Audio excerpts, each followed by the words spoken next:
Iger's in the hot seat. Iger's in the hot seat because Bob Iger runs Disney. He's bringing Jimmy back now. This just broke, okay? Moments ago, we found out that Jimmy Kimmel is going to come back onto his program tomorrow night. I wonder what he's going to do. Is he going to apologize? Maybe he should to Erica Kirk. She's a very nice person. She'll probably forgive him. Not sure I would. Not sure the president would. But I think it also kind of undercuts the whole Trump is a dictator argument. Trump is taking Jimmy Kimmel off the air. I mean, I don't think he's taking Jimmy Kimmel off the air. I think Jimmy Kimmel somehow managed to do that one to himself and then managed to also put his boss, Iger, in a very, very bad position. So now people are like, is Disney's Iger going to make it? I mean, he's already kind of up there in age, let's be realistic. And he's already had this job not once, but now twice. This is his second go around and it's not going very well. He walked right into this. He started getting himself into the culture wars by pulling Jimmy off. I mean, maybe he just didn't have a choice because Sinclair, Nexstar, we're all simultaneously saying, we can't have this program on the air. People are so mad. They're so fragile. They're devastated. Charlie hasn't even been buried yet. And you got a guy misinforming them. This was just the wrong set of facts. Trying to tell people that somehow Tyler Robinson, who is the suspect that shot Charlie dead, they're actually looking at more suspects, and we'll talk about that coming up. But to actually say that he was a MAGA person, that was just wrong. That was really wrong. And at some point, you do have some responsibility. I want to go to Donald Trump talking about Jimmy Kimmel and Jimmy Kimmel's disaster of a show. I heard you don't like the grounds for losing a broadcast license. Well, I think when a network is dishonest, certainly, if they are dishonest because they give you 97% bad publicity or whatever it is, some ridiculous number, yeah, I would say that would be grounds. Yeah. Well, here we go. I'm going to put this nice big headline there for you to see. Breaking news, Disney to bring Kimmel back, okay? Because apparently Bob Iger is worried about what this means for his reputation. I'll tell you, he's damned if he does, he's damned if he doesn't, right? I mean, it's because he couldn't control any of the situation to begin with. He's just a bad manager. I mean, look at The View. He's been begging those ladies to try and maybe, do a few cooking segments or something. Some entertainment stories. They're like, no, we're so good at politics. We're going to continue doing our politics. He's like, please. And instead of actually stepping in and saying, okay, we're going to actually renegotiate your contracts. We're going to fire you. We're going to do some other innovative stuff. He can't seem to manage them. So you get the inmates running the asylum. And so now it puts the manager himself, Bob Iger, in a really sticky position. He's the one who got himself into this. Look at the Washington Post headline. It says, how benching Kimmel landed Disney's Iger in the middle of culture wars. Industry observers say the CEO who oversaw Disney's rise to global dominance is caught between a rock and a hard place. I can tell you the stock's down about 1% right now. So it's not like investors are rejoicing this. Investors are looking at this and saying, okay, this may not be the right move here, bringing Jimmy Kimmel back. I mean, it may still be too fragile a time. Why are you doing this? Why is a good question. But here, I'm going to go back in time to why was Jimmy saying stuff like this on the air in the first place? I mean, after all, you get 40, 50, forgive me. What am I saying? He's got 200 producers. I can't even imagine that. I have two. I have two producers. That's it. Okay. And we're putting a show on. And by the way, we had 185 million views on this channel last month on YouTube. I mean, is that not incredible? Oops, I'm getting so excited. I'm knocking the microphone over. I'll pat myself on the back. And my thanks to David, who was there at Charlie's funeral. Just devastating stuff yesterday. And my thanks to Sal, who I also work with, who helps to cut all this stuff and edit it and make sure that we send all these chapters and these shorts out to you. I mean, this is 3 people, okay? And somehow we're getting 185 million views. I don't think Kimmel's getting anything close to that. I mean, right? He's lucky to get 1 million a night. And there's 200 people working on the show and he's charging 40 million or some crazy amount of money. I don't know how much he makes, but way too much. He's making way too much. So this is Iger's fault. I'm sorry, but the buck stops with the CEO, and he's the one that's allowed this wokeness virus to fester. And now, like, everybody's mad at him. He's like, oh my gosh, like, what'd I do? John Oliver, why do you hate me now? This is the HBO comedian. He's blasting the Disney boss, saying Bob Iger is really a coward and will be remembered as a coward because he took Jimmy's show off the air. Again, I would just say if Bob Iger were a decent business person, we wouldn't be in this situation to begin with, because he would have made sure that among the 200 producers that worked on that show with Jimmy, there was like at least one that might have raised their hand and said, hey, you know what? Larry Tribe, you know, the fancy schmancy constitutional lawyer from Harvard, he actually got in a lot of trouble on Twitter when he tried to suggest that the kid that took out Charlie was somehow part of MAGA, because that has been discredited, badly discredited. But instead, you get 200 people that all think the same, right? And so they're only going to tell you what you want to hear. And consequently, you're left in a situation like Jimmy was, where you're out there spouting nonsense, and it catches the attention of Brandon Carr at the FCC because you're on public airwaves. You shouldn't be doing this. If you had a good manager, if Bob Iger knew what the HELL he was doing, he wouldn't have to do sequel after sequel after sequel after sequel. He would not have people who don't bother to put any opposing viewpoints on television. I mean, frankly, it's boring. I put opposing viewpoints all the time here on this show. We watch these clips together because it's kind of fun, right? It gets my Irish up. We ought to see what the other side is saying. Here's Brandon Carr talking to my friend Benny Johnson about how Kimmel's conduct was pretty just damn sick. You know, when you look at the conduct that has taken place by Jimmy Kimmel, it appears to be some of the sickest conduct possible. As you've indicated, there are, avenues here for the FCC. So there are some ways in which I need to be a little bit careful, because we could be called ultimately to be a judge on some of these claims that come up. But I don't think this is an isolated incident. I mean, you go back to Representative Swalwell, and he had, emphasizing that Charlie Kirk's killer was a straight white male from a Republican family that voted for Donald Trump. In some quarters, there's a very concerted effort to try to lie to the American people about the nature, as you indicate, of one of the most significant, newsworthy public interest acts that we've seen in a long time. And what appears to be an action by Jimmy Kimmel to play into that narrative that this was somehow a MAGA or Republican motivated person. If that's what so why would you do that? Why would you do that if you're Jimmy? Oh, I see. You're trying to rewrite history in real time. You think you're Wikipedia. Yeah, Wikipedia does that all the time. I mean, like, I think they've taken every award I've ever won away from me on Wikipedia. That's fine. I can handle it. But you know what? Charlie doesn't deserve that. His legacy does not deserve that. His wife does not deserve that. His children do not deserve that. The MAGA movement does not deserve that. And so that was the wrong move, okay? And again, if you had decent managers and a decent CEO, they would be making sure that you had a more balanced production team so that you weren't just way off the reservation when it came to saying things that were untrue. And they were untrue. Here's Stelter on it.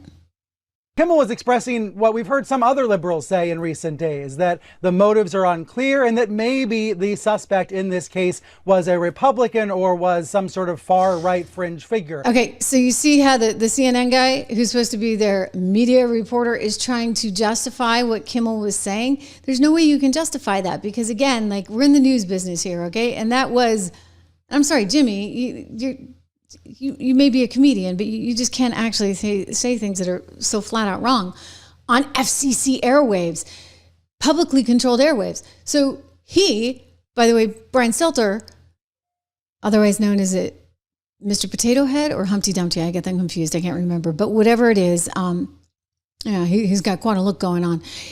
He's saying something that's actually really inaccurate and not right. But he can on CNN because you can lie all you want all day long over on those cable channels and not be held accountable. So he can say that. There was no question. By Monday night, we knew very well, so much so that Larry Tribe, again from Harvard University, is apologizing on Twitter. I can't believe I allowed myself to put out that incorrect information. I feel badly about it, he said. Well, now Jimmy did it. And you got Brian Stelter making excuses because, you know, it's what CNN does. Of course, there has been a lot of discussion about that in recent days. There's a lot of evidence pointing in other directions about the suspect. But Kimmel was on the air talking about this, making a very serious commentary amid his jokes in his monologue Monday night.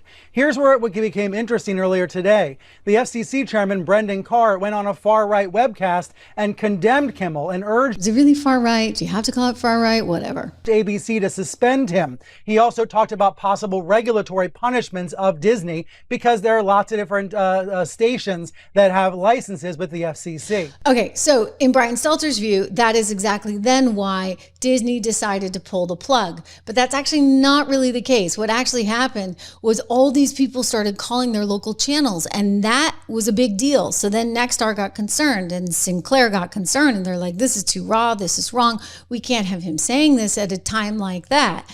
It wasn't actually the White House, and I guess it was just kind of a coincidence, right? Like maybe it doesn't look great, but it's kind of a coincidence that, you know, you get Brendan Carr out there on Benny's show saying what he said. But I would just remind you of this. The FCC does control those airwaves. And when it turns out you have only one conservative leading guest in an entire year on Jimmy Kimmel, and only one conservative leaning guest in an entire year on The View, then you actually do have some real problems. And that's one where the FCC, should it choose to step in, absolutely has the power to do so, as Brendan Carr re-articulated on my friend Scott Jennings' show here. He's got a little radio show on Salem. Let's listen. At NBC, just wondering, do you have comments on those shows, and are they doing what Kimmel did Monday night, and is it even worse on those programs, in your opinion?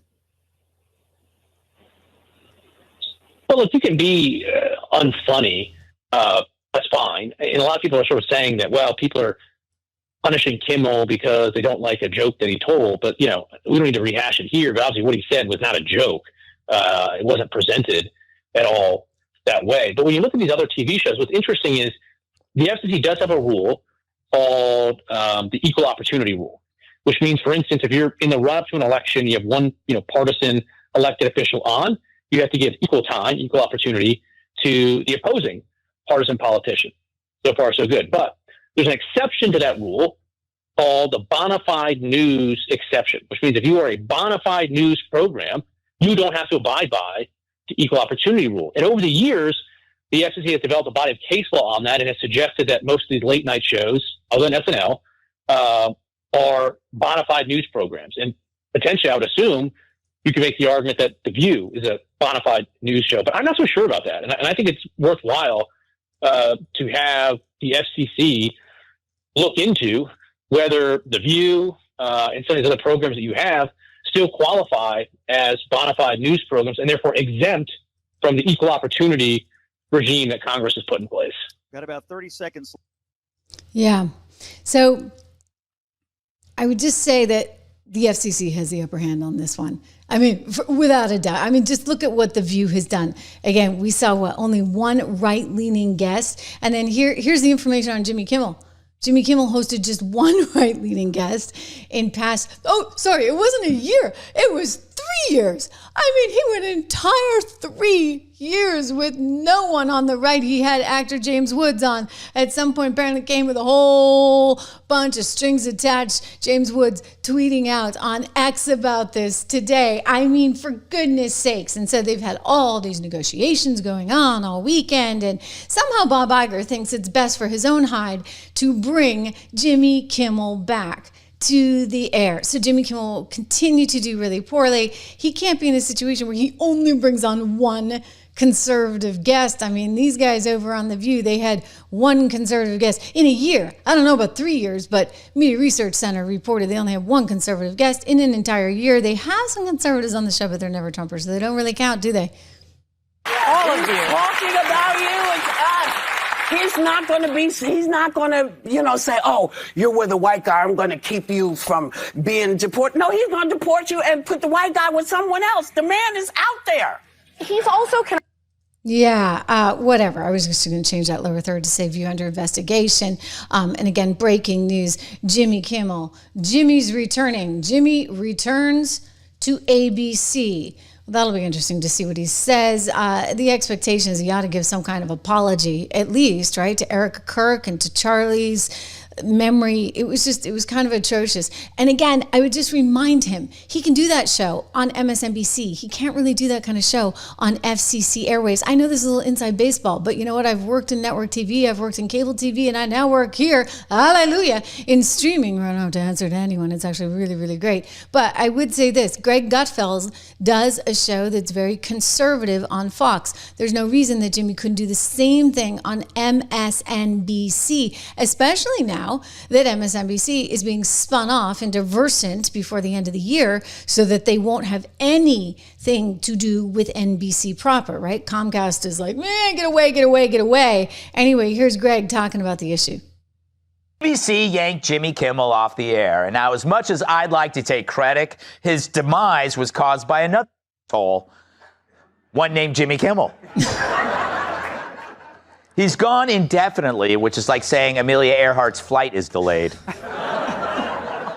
Turns out you can't blindly lie to a million viewers and say Charlie Kirk's killer was MAGA, especially since the shooter appears to be a lefty, meaning he's more in line with Kimmel than Kirk.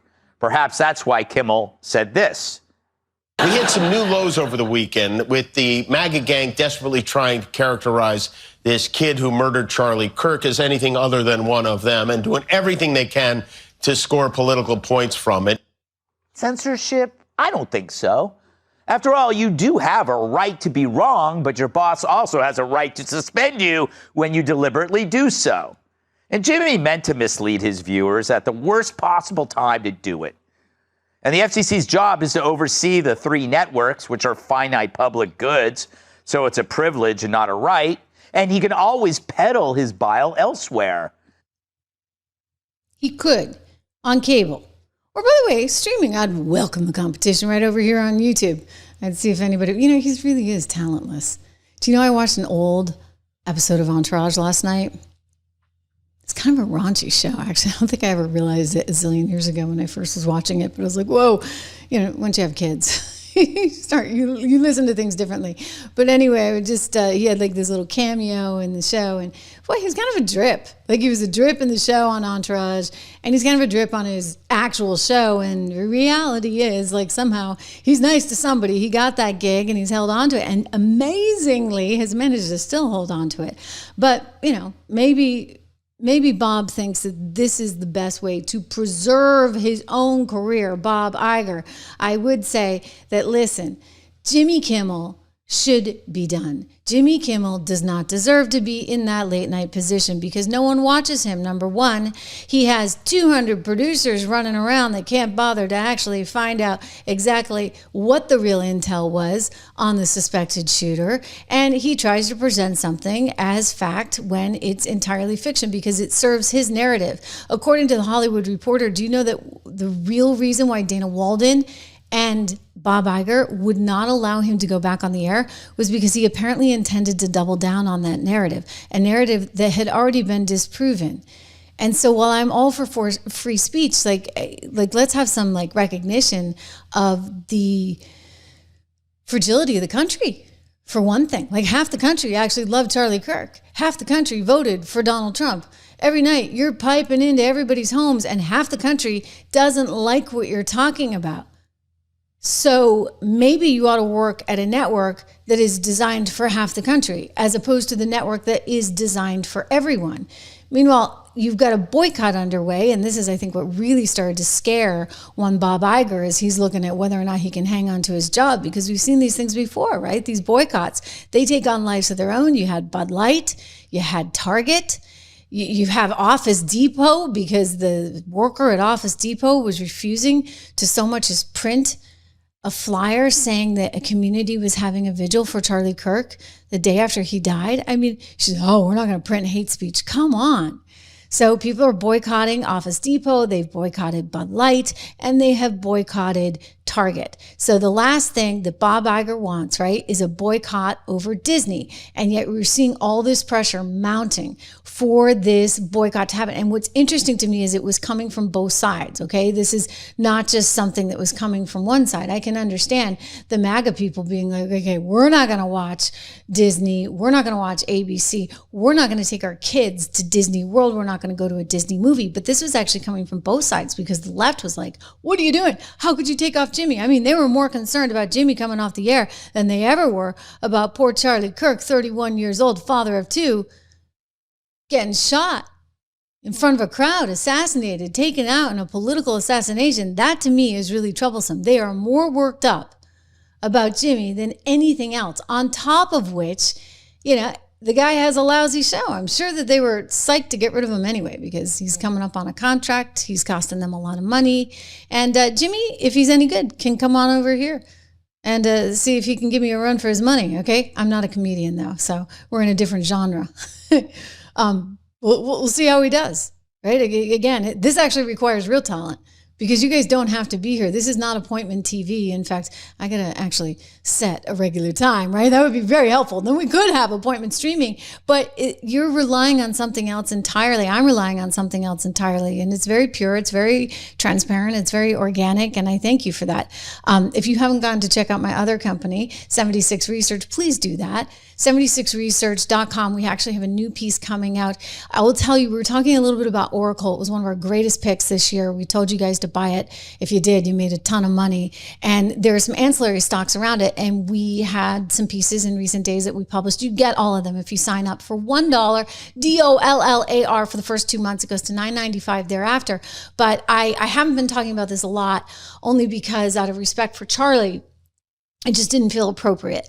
But it's always appropriate for you to remember the importance of investing for yourself and the importance of your own financial independence. And by the way, I was thinking about it today. Charlie would love that because he himself was very, very caught up in the importance of the younger generation, recognizing that they needed to take care of themselves, that they'd effectively, excuse my French, gotten screwed, right, by the baby boomers and by their parents' generation who had spent so much money.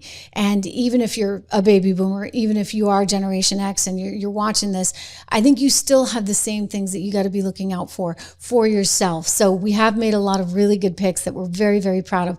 I encourage you guys to go over to 76research.com, my company I started with a very dear friend, my now colleague over at 76 Research, because we have a lot of very, very good things for you to be looking at. It's $1 a month for the first 2 months. Use code word $. My gift to you goes to $9.95 thereafter. You can cancel anytime. I mean, we'll even for $1, we'll give you your $1 back.